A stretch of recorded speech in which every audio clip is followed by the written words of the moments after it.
Hello student, हम important MCQs की class 1 कर रहे हैं जो आने वाली सभी एग्ज़ाम्स के लिए बहुत ही इम्पॉर्टेंट होने वाली है क्योंकि 2025 में हर एक स्टेट में वैकेंसी निकली हुई है। उन सभी के लिए ये एमसीक्यूज़ बहुत ही इम्पॉर्टेंट होने वाले हैं। सो यदि आपने हमारे चैनल को लाइक, सब्सक्राइब और शेयर नहीं किया है तो जाके कर दीजिए। बेल आइकन को दबा के रखिए ताकि आने वाली सभी क्लासेस की नोटिफिकेशन आप लोगों को मिलते रहे। चलिए स्टार्ट करते हैं। देखिए, हम लोगों ने 160 क्वेश्चन पहले ही डिस्कस कर चुके हैं। रिमेनिंग एमसीक्यूज हम क्लास वाइज डिस्कस करते रहेंगे। So now next question is which of the following is the common sign of preterm labour. Okay, preterm labour है, उसका कॉमन साइन क्या होगा? Option A sudden increase the maternal weight. Option B regular construction before 37 week of gestation. Option C loss of appetite. Option D decrease fetal movement. Now right answer is regular contraction before 30 week of gestation. Okay, preterm labor is characterized by regular contraction before 37 week of gestation, and it's often the accompanied by cervical change such as the dilatation and effacement. ठीक है, preterm labour किसको बोलेंगे हम? यदि 37 week के पहले, यदि gestation week है 37 वीक, उसके पहले यदि सर्वाइकल डायलेटेशन एंड इफेसमेंट होता है तो हम प्रीटर्म लेबर बोलेंगे। ठीक है, now next question, which of the following is complication is associated with polyhydramnios. ठीक है, सबसे पहले तो ये देख लेते हैं पॉलीहाइड्रोमिनोस है क्या चीज़। पॉलीहाइड्रोमिनोस है एक्सेसिव फ्लूइड और एमनियोटिक फ्लूइड को हम क्या बोलेंगे? पॉलीहाइड्रोमिनोस। और ऑलिगोहाइड्रोमिनोस का मतलब होता है कि लेस एमनियोटिक फ्लूइड। ठीक है, तो हम उसको क्या बोलेंगे? ऑलिगो हाइड्रोमिनास्ट। ओके, तो क्या है कि कॉम्प्लिकेशन क्या होंगे यदि पॉलीहाइड्रोमिनास होगा तो?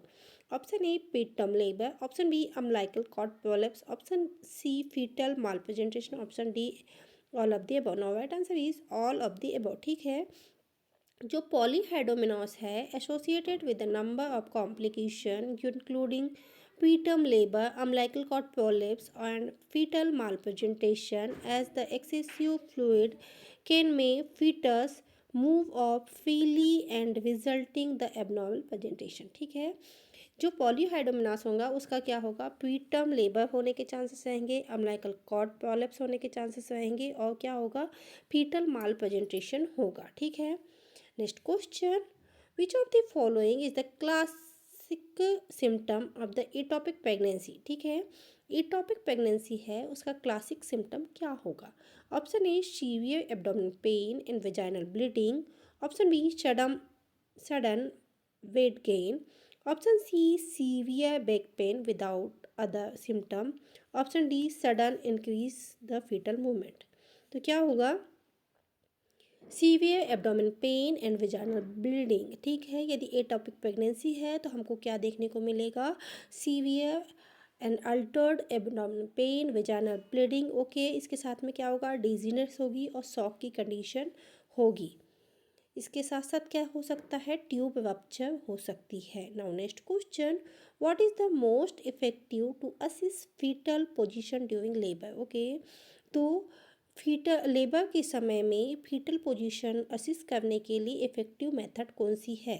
Option A Leopold manoeuvre, option B pelvic examination, option C ultrasound, option D maternal report of fetal movement. No right answer is Leopold manoeuvre. ठीक है, Leopold manoeuvre are the most effective method to assisting the fetal position during labour. Okay, helping determining the lying presentation and position of the fetus through abdominal palpation. Okay, कैसे करेंगे हम लोग? एक position में ये करेंगे, लेबर के समय में एक पोजीशन होती है जिसकी हेल्प से हम क्या करेंगे? प्रेजेंटेशन, लाई और पोजीशन बेबी की पता करेंगे, तो वो क्या है? Leopold manure. Now next question, which of the following is the contraindication for the use of forceps during delivery? Okay, जो forceps डिलीवरी होती है उसकी कंट्रा इंडिकेशन क्या है? Option A full cervical dilatation, option B adequate fetal head descent, option C present occiput position, posterior position. Option D, maternal accession. Now right answer is previous occiput presentation, posterior presentation. Okay. Forceps are contraindication. It cause of presented occiput posterior position as they may be increase the risk for fetal injury and maternal trauma. ठीक है, इसमें क्या होता है, maternal fetal injury और maternal trauma होने के chances रहते हैं. Forceps required to had to be in the optimal position for the safe delivery. ठीक है. Now next question. What is the first step in managing shoulder dystocia during delivery? Option A, Mac-Roberts maneuver. Option B, suprapubic pressure. Option C, episiotomy. Option D, emergency cesarean section. Now right answer is Mac-Robert maneuver. ठीक है, MC Roberts maneuver या Mac-Over maneuver is the first step to managing shoulder dystocia. Okay, involve the hyperflexion mother leg toward her chest to open the pelvic and facilitate the delivery of the shoulder. Okay, now next question. What is the most common cause of secondary postpartum hemorrhage?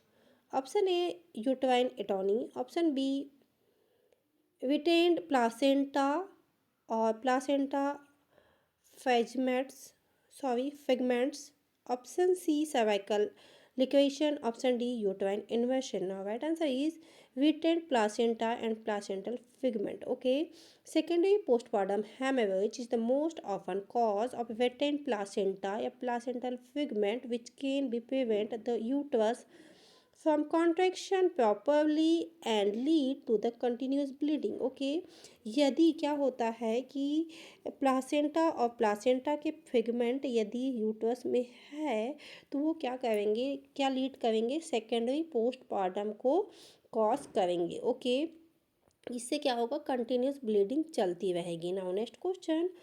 What is the first sign of neonate jaundice? Okay, क्या है neonate jaundice के first sign क्या है? Option A, yellowing of the skin and eye. Option B, excessive crying. Option C, lethargy. Option D, poor feeding. Now right answer is yellowing the skin and eye. Okay, सबसे पहले हमको क्या दिखेगा, जो first sign है jaundice का, हमको क्या दिखेगी, येलोइश स्किन दिखेगी, स्क्लेरा दिखेगा, आई का क्यों दिखेगा, इलेवेट लेवल ऑफ बिलिरुबिन होगा उसकी वजह से देखिएगा. Okay, next question. What is the most appropriate action for women in labour with the history of herpes simplex virus infection? ठीक है, जो हर्पीज सिम्प्लेक्स वायरस है उससे जो इन्फेक्टेड मदर है उसके लिए एप्रोप्रिएट एक्शन हमको क्या करना है? Option A, to provide interval medicines to reduce the risk of transmission. Option B, plan for caesarean delivery for acting lesion to present. Option C, often regular vaginal examination to monitor for the infection. Option D, all of the above. Now right answer is all of the above. यदि कोई mother है उसको herpes simplex infection है तो हम क्या करेंगे, उसको एंटीवायरल मेडिकेशन देंगे. ठीक है, एंटीवायरल मेडिकेशन देने के साथ साथ हम लोग सिजेरियन डिलीवरी कराने की कोशिश करेंगे. ठीक है, रिकमेंड करेंगे सिजेरियन सेक्शन के लिए. और क्या होगा, प्रिवेंट करेंगे किसको, नियोनेट को हर्पीज इन्फेक्शन से. Now next question. What is the most appropriate action if the women present with heavy bleeding postpartum and soft बगी यूट्रस? ठीक है, जो सॉफ्ट बोगी यूट्रस है वो पोस्टपार्टम सॉफ्टनिंग होगी, ब्लडिंग होगी तो क्या देखने को मिलेगा? ठीक है, option A, perform manual removal of the placenta. Option B, administer uterotonic medication oxytocin. Option C, perform the hysterectomy. Option D, apply fundus pressure. Now right answer is administer uterotonic medication like oxytocin. हम लोग क्या देंगे, यदि हमको क्या देखने को मिल रहा है, यूट्रस सॉफ्ट देखने को मिल रहा है, बॉगी देखने को मिल रहा है, ठीक है। इंडक्शन यूट्राइन एटॉनी देखने को मिल रही है आपको। एडमिनिस्ट्रिंग यूट्रोटॉनिक मेडिकेशन हम क्या देंगे, यदि हमारे इसमें ब्लडिंग देखने को मिल रही है यूट्रस में, बॉगी यूट्रस देखने को मिल रहा है और सॉफ्टनिंग देखने को मिले, तो हम क्या करेंगे, ऑक्सीटोसिन मेडिसिन देंगे। उससे क्या होगा, यूट्राइन कॉन्स्ट्रक्शन होगा, ठीक है। यूट्राइन कॉन्ट्रैक्शन होगा तो वो क्या करेगा, ब्लीडिंग को कंट्रोल करेगा, ठीक है। और जितना भी वेस्ट प्रोडक्ट है उसको बाहर निकालने में हेल्प करेगा, ठीक है। ऐसी कंडीशन कब आती है, जब क्या होता है कि जो पूरा वेस्ट मटेरियल बाहर नहीं आ पाता है और यूट्राइन एटॉनी हो जाती है, तब ऐसी कंडीशन आती है। Now next question, what is the most common cause of fetal bradycardia during labour. Okay, हमने इससे पहले मदर का पढ़ा था, अब देखिए फीटल ब्रैडिकार्डिया हो रहा है तो क्या होगा। Option A umbilical cord compression, option B fetal hypoxia, option D maternal fever, option D uterine rupture. Now right answer is umbilical cord compression, ठीक है। यदि अम्बिलिकल कॉर्ड कंप्रेशन हो रहा है तो फीटल ब्रैडिकार्डिया देखने को मिलेगा, ठीक है। यदि fetal heart rate 110 beat per minute से कम होता है तो फीटल ब्रैडिकार्डिया आपको देखने को मिलेगा, ठीक है। यदि अम्बिलिकल कॉर्ड कंप्रेशन है तो वो क्या कॉज करेगा, रिड्यूसिंग ब्लड फ्लो, तो उससे क्या होगा कि फीटल डिस्ट्रेस होगा। Now next question, which of the following is the most common complication in pregnancy with gestational diabetes. Okay, जब जेस्टेशनल डायबिटीज़ होता है तो मोस्ट कॉमन कॉम्प्लिकेशन क्या देखने को मिलता है। Option A preterm labour, option B macrosomia, option C intrauterine growth retardation, option D preeclampsia. Now right answer is macrosomia, ठीक है। यदि माँ को जेस्टेशनल डायबिटीज़ है तो क्या देखने को मिलेगा, वो हमको वहाँ पे बेबी में मैक्रोसोमिया दिखने को मिलेगा, यानी कि बेबी इनलार्ज देखने को मिलेगा, ठीक है। Excessive glucose available to foetus which stimulate growth increase risk for complication during, ठीक है। तो मैक्रोसोमिया होगा तो क्या कॉम्प्लिकेशन देखने को मिलेगा, हमको डिलीवरी के समय में माँ को प्रॉब्लम देखने को मिलेगी, ठीक है। Now next question, which of the following is the most common cause of earlier pregnancy loss? Okay. Option A placental abruption, option B ectopic pregnancy, option C chromosomal abnormality, option D preterm labor, ठीक है। यदि तो क्या होगा, chromosomal abnormality होगी तो earlier pregnancy loss होगी, ठीक है।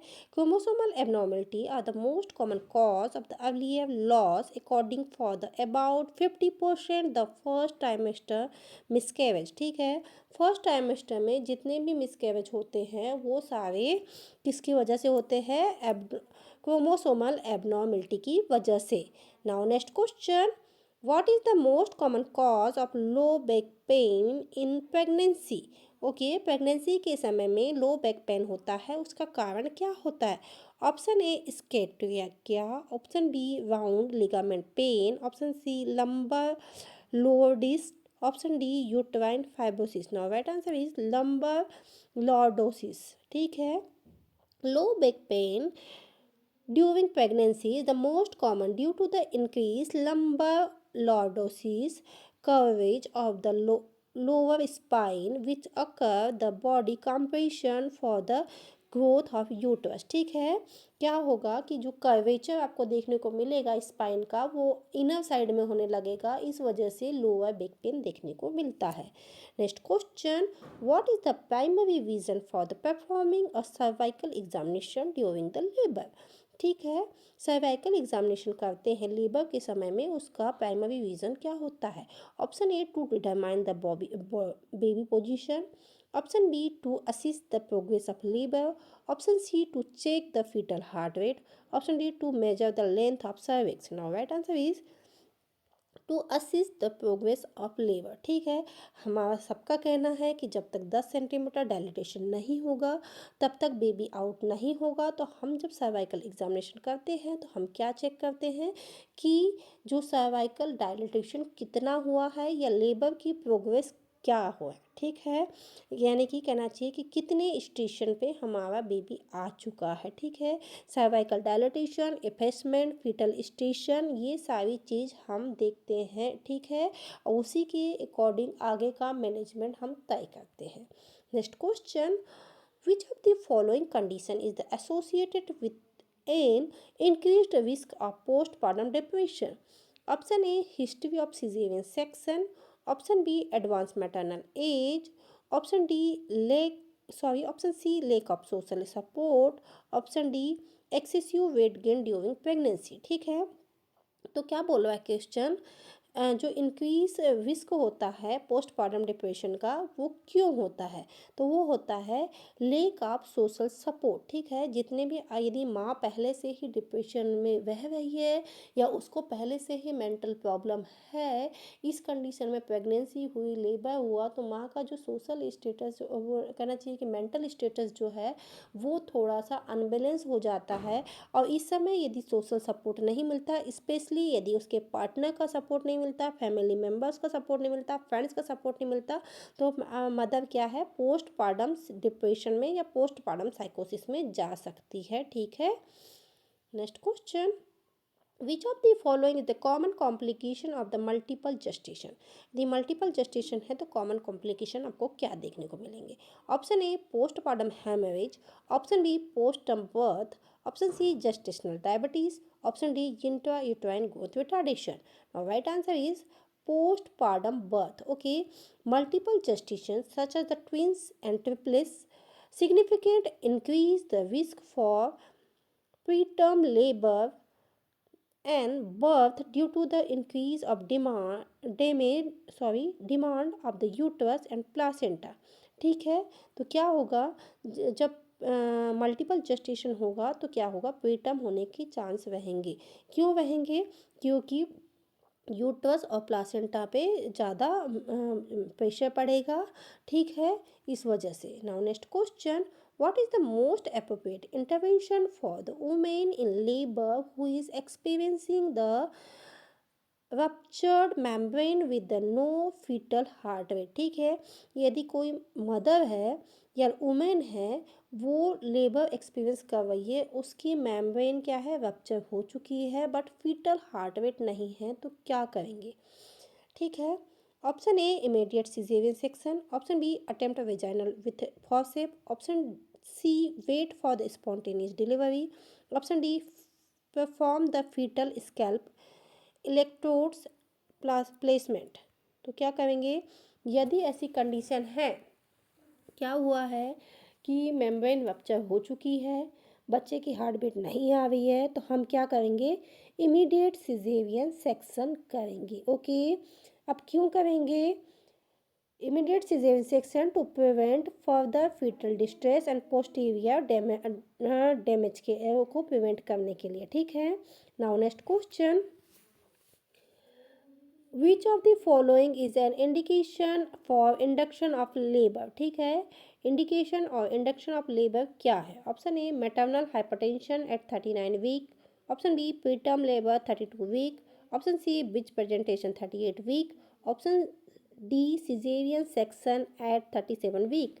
Now right answer is maternal hypertension at 39 week. Okay, induction of labor may be indicated to maternal hypertension from 39 week to complications such as the preeclampsia, eclampsia, which can be danger for the both mother and seizure. ठीक है, यदि 39 week की pregnancy हो चुकी है और mother को hypertension है, तो हम क्या करेंगे, लेबर इंड्यूस करा लेंगे।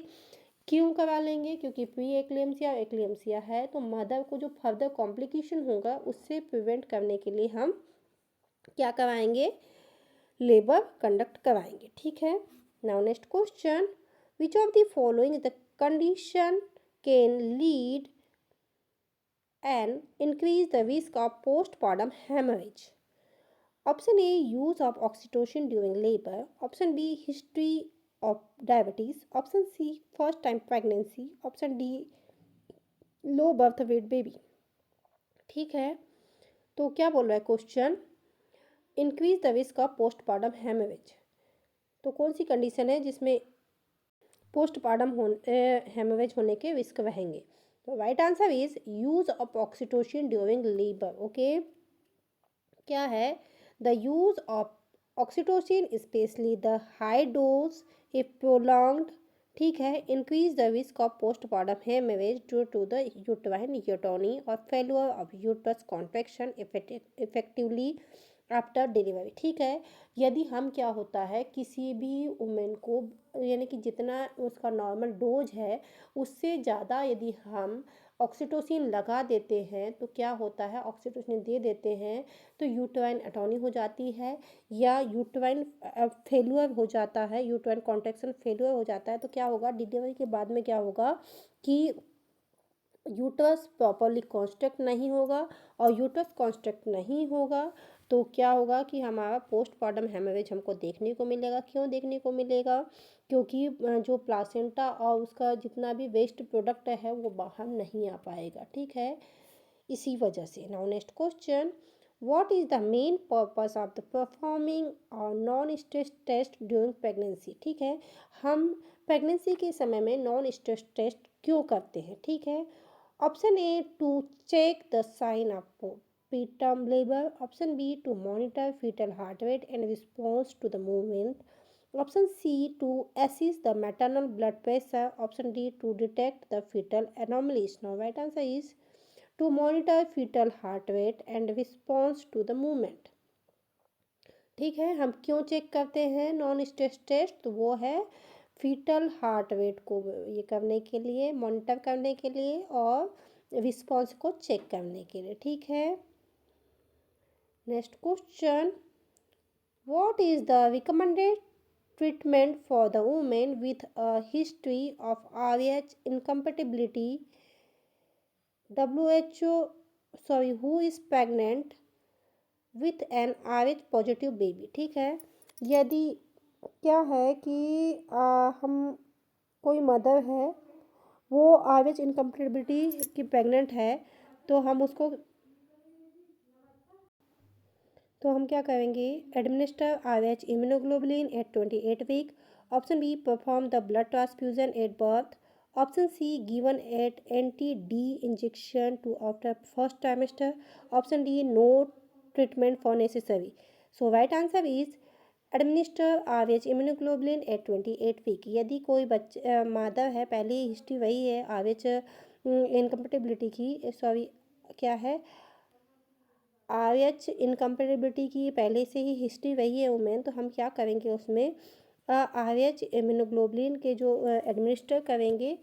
ठीक है, कब करेंगे, 28 वीक पे। ठीक है, और pregnancy and within 72 hours postpartum to prevent developing antibiotic agent RH positive to blood cell RH negative to mother. ठीक है, कब करेंगे, 28 वीक पे करेंगे, और जब पोस्टपार्टम हो जाएगा उसके बाद में 72 आवर के बाद में करेंगे। ठीक है, now next question, what is the common cause of intra uterine fetal diminish in the third trimester. Okay, क्या है जो इंट्रा यूट्राइन डिमिनिश्ड होता है थर्ड ट्राइमेस्टर में, उसका क्या कारण होता है?